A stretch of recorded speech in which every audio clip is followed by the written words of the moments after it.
ফিল্ডৰ আপোনালোকৰ কাম কৰাত কি অসুবিধা হৈ আছে, ক'ত ফিল্ডত কি কৰাৰ প্ৰয়োজন আছে। বহুতে মোক কৈ আছে যে ভিঅ'ৰ এখন মিটিঙৰ কাৰণে ঘৰ বনাই দিব লাগে, তেনেকুৱা এটা আহি আছে। কিন্তু মোৰ সমষ্টিত যিমান কমিউনিটি হল আছে আপোনালোকে সকলোকে ব্যৱহাৰ কৰিব পাৰে। 17টা চাহ বাগিচাত জগন্নাথ চেণ্টাৰ হৈছে, এই জগন্নাথ চেণ্টাৰ ব্যৱহাৰ কৰক। পঞ্চায়তে কমিউনিটি হল আছে, তাক ব্যৱহাৰ কৰক।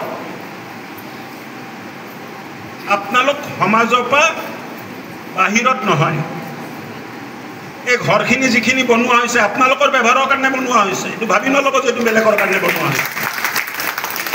সবচে বেছি মেল মিটিং আপোনালোকে কৰে, গাঁও অঞ্চলত কোনে কৰে? এই ঘৰখন আপোনালোকৰ কাৰণে বনোৱা হৈছে, এইটো ভাবি নল'ব যে আপোনালোকৰ কাৰণে হোৱা নাই। ভালকৈ কাম কৰি যাওক। আমিতো লগ পায়ে থাকোঁ, দুৰ্গা পূজাটো আমি লগ পালোঁ, আমি লগ পাই থাকিম, কাম কৰি থাকিম। আৰু অহাকালি ঢেকীয়াজুলি সমষ্টিত হেল্থ কেম্প এটা আছে। মহিলা গোটক আপোনালোকে জনাব যে কাৰোবাৰ ঘৰত যদি বাচ্চা বেমাৰ হৈ আছে, কিবা উন্নত চিকিৎসা লাগে, কালি এলোকেডি কলেজত, ঢেকীয়াজুলি কলেজত হেল্থ কেম্প হ'ব। তাত এই বাচ্চাবিলাকক পঠোৱাৰ ব্যৱস্থা আপোনালোকে কৰিব। যে মোৰ তাত থকা গোটৰ কোনো মহিলা ল'ৰা ছোৱালী বেমাৰ আজাৰ যদি আছে মই সকলোকে লৈ যাম, কোনো বেমাৰী হৈ থাকিব নালাগে। চৰকাৰে সম্পূৰ্ণ চিকিৎসাৰ দায়িত্ব ল'ব। গুৱাহাটীত চিকিৎসা হওক, উন্নত মানদণ্ডৰ চিকিৎসা হওক, অসমৰ বাহিৰত লৈ যায় চিকিৎসা কৰি আনিব লগা হওক, আমি সকলো ল'ৰা ছোৱালীক চিকিৎসা কৰি আনি আকৌ সমাজত ঘূৰাই পঠাই দিম যে ভাল হৈ গ'ল ল'ৰা ছোৱালী, আপোনালোকে লৈ যাওক। তেনেকুৱা এটা হেল্থ কেম্প আমি ইয়াত পাতিছোঁ, তাত আপোনালোকে অংশগ্ৰহণ কৰিব। আৰু মনটো খুব ভাল। এতিয়া স্কুটি পাই মনটো ভাল লাগিছে নে নাই? লাইচেন্স নাই নেকি? আছে লাইচেন্স? কাৰ কাৰ নাই?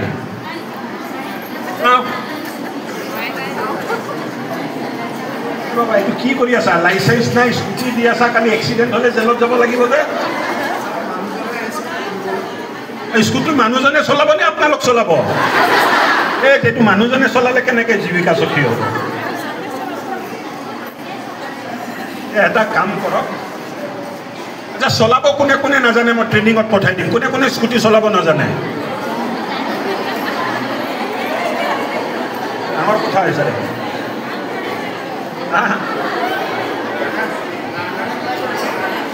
স্কুটি দিব এতিয়া মোক জনাইছে যে কিমান 83টা 83টা স্কুটি একেদিনে দিয়াৰ এটা কাৰ্যসূচীত অংশগ্ৰহণ কৰিবলৈ পাই মই নথৈ আনন্দিত হৈছোঁ আৰু গৌৰৱান্বিত হৈছোঁ।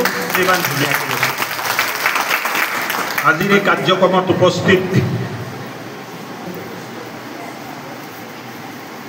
EPM মাধুৰ্য বৰুৱা ডাঙৰীয়া, ভাৰতীয় জনতা পাৰ্টিৰ মণ্ডল সভাপতি কাজু দীপ ডাঙৰীয়া, আদিবাসী মহাসভাৰ জেনেৰেল ছেক্ৰেটাৰী ধীৰেন তিৰ্কী ডাঙৰীয়া আৰু বিজেপিৰ জেনেৰেল ছেক্ৰেটাৰী ডিষ্ট্ৰিক্টৰ প্ৰকাশ তাঁতী ডাঙৰীয়া,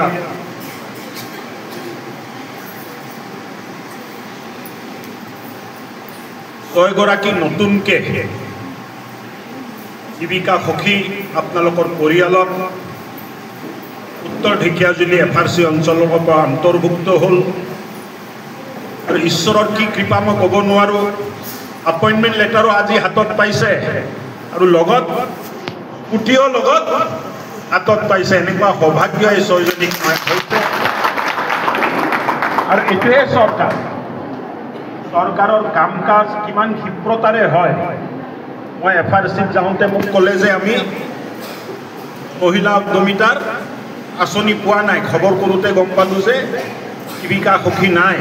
মই DPM ডাঙৰীয়াক ক'লোঁ, বাইদেউক ক'লোঁ, আৰু 15 দিনৰ ভিতৰতে গোটেই ইণ্টাৰভিউ পাতাৰ কাম আৰম্ভ কৰি 1.5 মাহৰ ভিতৰত গোটেই প্ৰক্ৰিয়াটো শেষ কৰিলে। তাৰ বাবে মই DPM, CO, জিলা পৰিষদ আৰু MD SLMক মই ধন্যবাদ জনাইছোঁ। আৰু 83গৰাকী সখী বাইদেউসকলক আজি স্কুটি দিয়া হৈছে, হেলমেট দিয়া হৈছে। আৰু তেখেতসকলে এই বাহন পোৱাৰ পিছত ক্ষিপ্ৰতাৰে সামাজিক পৰিৱৰ্তনৰ কাম কৰিব পাৰিব। মিটিঙত আহি মোৰ উপলব্ধি হ'ল যে চৰকাৰে বহু বছৰ ধৰি এই প্ৰচেষ্টাক আগবঢ়োৱাৰ চেষ্টা কৰি আছিলে আৰু আজি সঁচা অৰ্থত ক'ব গ'লে তেখেতসকলে পৰিৱৰ্তনৰ দূত সামাজিক পৰিৱৰ্তনৰ দূত হিচাপে পৰিণত হৈছে আৰু গ্ৰাম্য অৰ্থনীতি টনকিয়াল কৰাৰ কাৰণে তেখেতসকলে দিনে নিশাই কাম কৰি আছে মই ভাবোঁ যে অহা দিনবোৰত এক ভাল ব্যৱস্থা আমি চাবলৈ